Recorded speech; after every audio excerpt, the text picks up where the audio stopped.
Welcome to time competitive classes. Time competitive classes में आप सभी का स्वागत है। आज है 6 जनवरी और 6 जनवरी के 10 महत्वपूर्ण करंट अफेयर्स के क्वेश्चन जो सभी प्रतियोगी परीक्षाओं के लिए महत्वपूर्ण हैं। आज उस पर बात करेंगे और उससे रिलेटेड जितने भी महत्वपूर्ण फैक्ट हैं उस सभी पर बात करेंगे। अगर यदि आप चैनल पर नए हैं तो चैनल को सब्सक्राइब करना ना भूलें और वीडियो को अंत तक देखें। चलिए तो बिना देरी के क्वेश्चन स्टार्ट करते हैं। चलते हैं पहले क्वेश्चन की तरफ। पहला क्वेश्चन बोल रहा है, उड़ीसा के किस जिले को बाल विवाह मुक्त घोषित किया गया है? तो उड़ीसा के गंजाम जिले को बाल विवाह मुक्त घोषित किया गया। हुआ एक्चुअली कि गंजाम प्रशासन ने पिछले 2 वर्ष के लिए 2020 और 21 में एक कार्यक्रम चलाया जिसका नाम था निर्भया कट्ठी कार्यक्रम, जिसके अंतर्गत पिछले 2 वर्ष में इस जिले में एक भी बाल विवाह नहीं हुआ, जिसके कारण गंजाम जिले को बाल विवाह मुक्त घोषित कर दिया गया। और यह उड़ीसा का पहला जिला है, पहला जिला बाल विवाह मुक्त घोषित होने वाला उड़ीसा का यह पहला जिला है। ठीक है, अब चलिए आगे इसके अगले क्वेश्चन की ओर तरफ चलते हैं। तो उड़ीसा के राज्यपाल कौन है वर्तमान में? तो उड़ीसा के राज्यपाल हैं गणेशी लाल। गणेशी लाल उड़ीसा के राज्यपाल हैं। और उड़ीसा के मुख्यमंत्री वर्तमान में कौन है? तो उड़ीसा के वर्तमान में मुख्यमंत्री नवीन पटनायक हैं। नवीन पटनायक आगे की ओर बढ़ते हैं। उड़ीसा में कौन कौन से महत्वपूर्ण नेशनल पार्क हैं? तो उड़ीसा में 2 महत्वपूर्ण नेशनल पार्क हैं। पहला है Similipal national park, Similipal national park, और दूसरा है Bhitarkanika national park, Bhitarkanika national park. ये 2 नेशनल पार्क इंपॉर्टेंट है जो उड़ीसा में है। ठीक है, उड़ीसा में एक सन कोणार्क टेम्पल है, सन कोणार्क टेम्पल, जिसको ब्लैक पैगोडा के नाम से भी जाना जाता है, ब्लैक पैगोडा के नाम से भी जाना जाता है। इसको नरसिंह देव फर्स्ट ने बनाया था, नरसिंह देव फर्स्ट ने इस मंदिर का निर्माण किया था, जिसको हम सूर्य कोणार्क मंदिर भी कहते हैं। अब चलते हैं अगले क्वेश्चन की ओर। दूसरा क्वेश्चन बहुत ही इंपॉर्टेंट क्वेश्चन है जो एग्जाम में एग्जाम में एकदम सीधा सीधी छपने वाले प्रश्न है। क्या है कि ओएनजीसी की पहली महिला अध्यक्ष किसे नियुक्त किया गया है? तो ओएनजीसी की पहली महिला अध्यक्ष जो अलका मित्तल को नियुक्त किया गया। अलका मित्तल ओएनजीसी की पहली महिला अध्यक्ष है। तो ओएनजीसी के कुछ फैक्ट पर बात कर लेते हैं। ओएनजीसी की आधारशिला जो है सो 1955 में रखा गया था। आधारशिला कब रखी गई थी? 1955 में। और इसका नामकरण जो हुआ, नामकरण 1994 में इसका नामकरण हुआ। ओएनजीसी का नाम कब पड़ा? 1994 में। और इसका मुख्यालय जो है, ओएनजीसी का मुख्यालय नई दिल्ली में है, मुख्यालय नई दिल्ली में। और ये 2010 में इसे महारत्न कंपनी का दर्जा मिला। महारत्न कंपनी का दर्जा कब मिला? 2010 में। तो क्या क्या देख लें, तो ओएनजीसी की आधारशिला कब रखी गई? 1955 में रखी गई। और ओएनजीसी का नामकरण कब हुआ? 1994 में हुआ। इसका मुख्यालय कहाँ है? नई दिल्ली में है। और 2010 में ओएनजीसी जो है सो भारत की महारत्न कंपनी का दर्जा मिला 2010 में ओएनजीसी। चलिए अगले क्वेश्चन की ओर चलते हैं। ये है अलका मित्तल। कौन है? अलका मित्तल हैं, मित्तल जी हैं ओएनजीसी की पहली महिला अध्यक्ष। आगे सोमा मंडल। तो सोमा मंडल कौन है?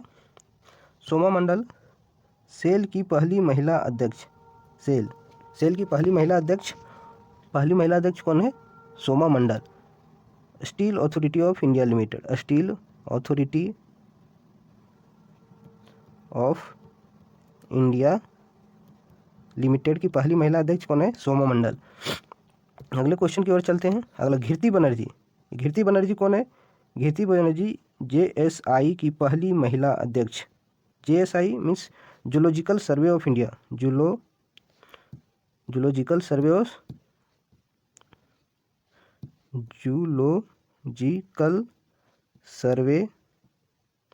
ऑफ इंडिया की पहली महिला अध्यक्ष है घृति बनर्जी। और जूलॉजिकल सर्वे ऑफ इंडिया का मुख्यालय हेडक्वार्टर कहाँ है? कोलकाता में है, कोलकाता में। अगले क्वेश्चन की ओर चलते हैं। अगला क्वेश्चन है कि 3 ट्रिलियन मार्केट कैपिटलाइजेशन और मार्केट कैपिटल को पार करने वाली दुनिया की पहली कंपनी कौन बन गई है?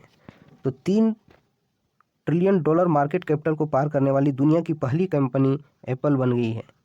एप्पल जो अमेरिका की कंपनी है, यूएसए की कंपनी है, और इसके जो सीईओ हैं, एप्पल के सीईओ टिम कुक हैं।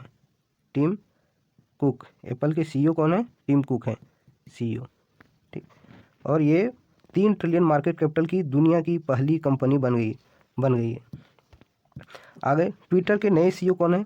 तो पराग अग्रवाल। ट्विटर के नए सीईओ कौन है? पराग अग्रवाल ट्विटर के नए सीईओ। अमेजोन के सीईओ कौन है? तो एंडी जेसी। अमेजोन के सीईओ कौन है? Andy Jassy. अमेजोन के सीईओ कौन है? एंडी जेसी जो है अमेजन के सीईओ हैं। और अमेजन के संस्थापक कौन है? संस्थापक जेफ बेजोस अमेजन के संस्थापक हैं, ठीक। फेसबुक का नया नाम क्या हो गया? फेसबुक का नया नाम मेटा हो गया, ठीक है। फेसबुक का नया नाम मेटा। चलिए अगले क्वेश्चन की ओर चलते हैं। चौथा क्वेश्चन बहुत ही इंपॉर्टेंट क्वेश्चन है। बहुराष्ट्रीय नौसेना अभ्यास मिलन 2020-22 का आयोजन कहाँ किया जाएगा? तो ये बहुराष्ट्रीय नौसेना अभ्यास मिलन जो है 1 से 4 जनवरी के बीच विशाखापट्टनम में आयोजन किया जाएगा। तो इसका आंसर क्या होगा? विशाखापट्टनम। बहुराष्ट्रीय नौसेना अभ्यास मिलन का आयोजन कहाँ किया जाएगा? विशाखापट्टनम में। इसमें कुल जो है मिलन में कुल 46 देश भाग लेंगे। इसलिए ये क्या है? एक बहुराष्ट्रीय नौसेना अभ्यास है। चलिए आगे की ओर चलते हैं।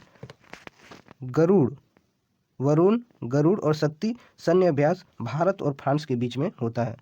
भारत और फ्रांस के बीच ज्वाइंट एक्सरसाइज है।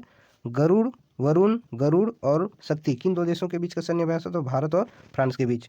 वज्र प्रहार भारत और अमेरिका के बीच का संयुक्त युद्ध अभ्यास है वज्र प्रहार। अगला डस्ट लिक, इसको ऐसे लिखते हैं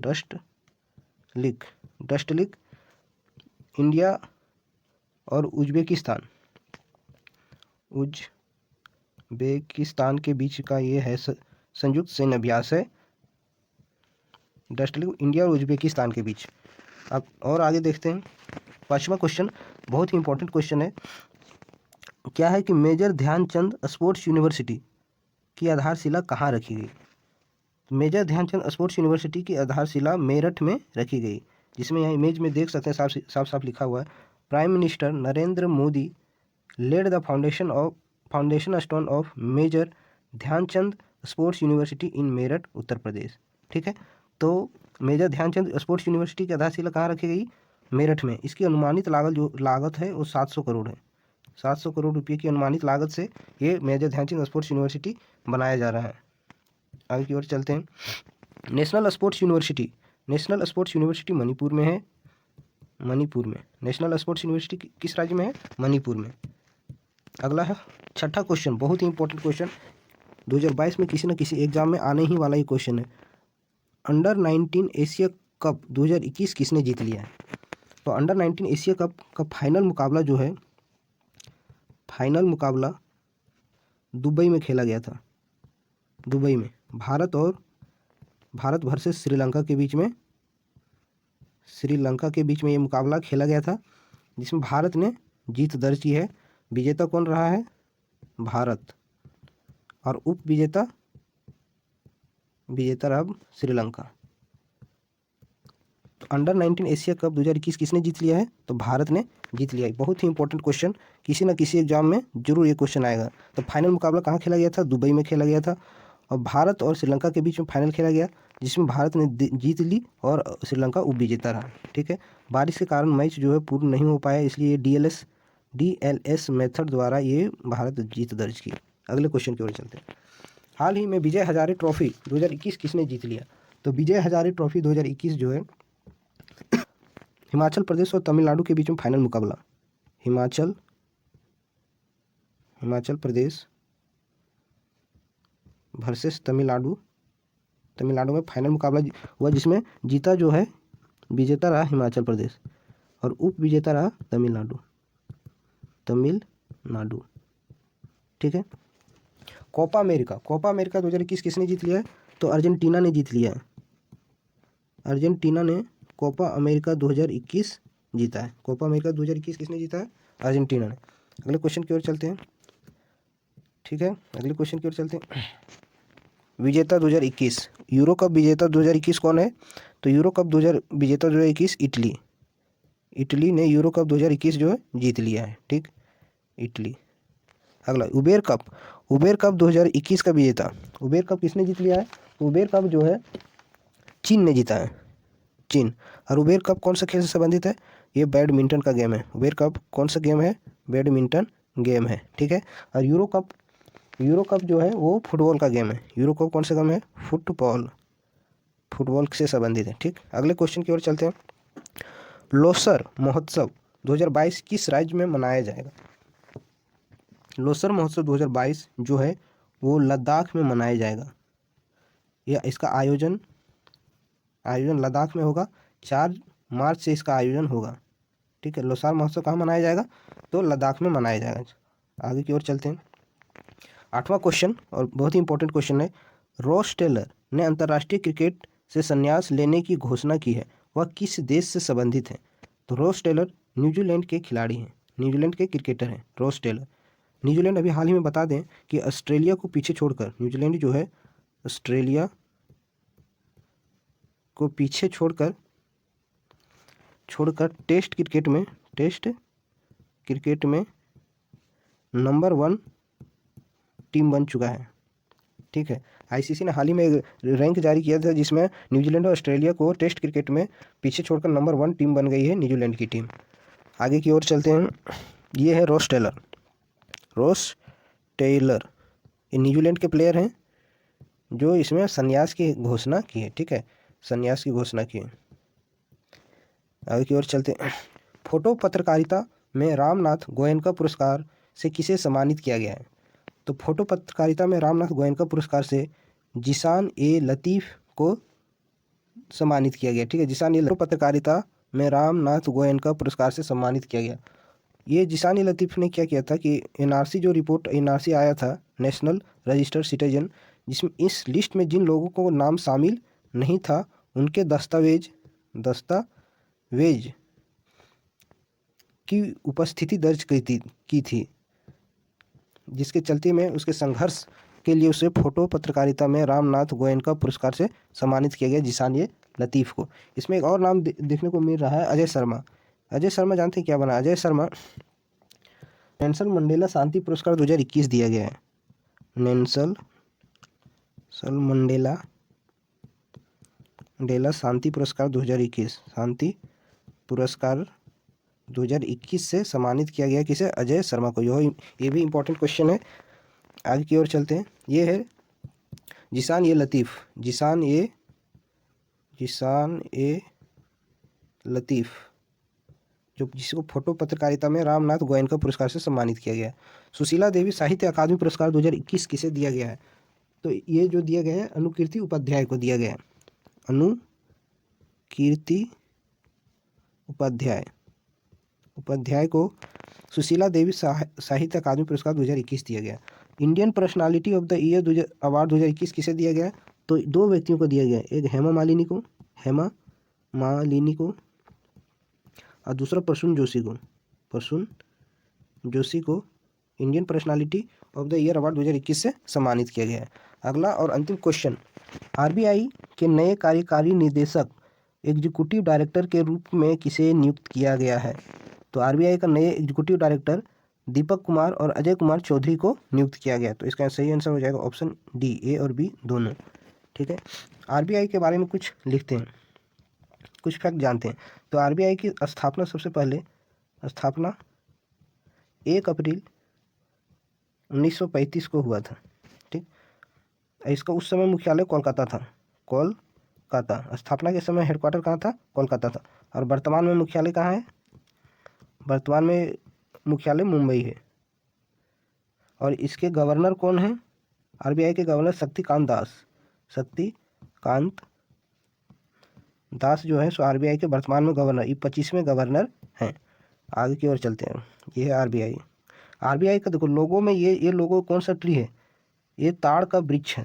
ताड़ का वृक्ष जिसको बोलते हैं पाम ट्री। पूछ लेता है कभी कभी कि आरबीआई के लोगों में कौन सा पेड़ प्रदर्शित किया गया, तो ताड़ का वृक्ष है वो। अगला क्वेश्चन, आरबीआई का राष्ट्रीयकरण कब हुआ था?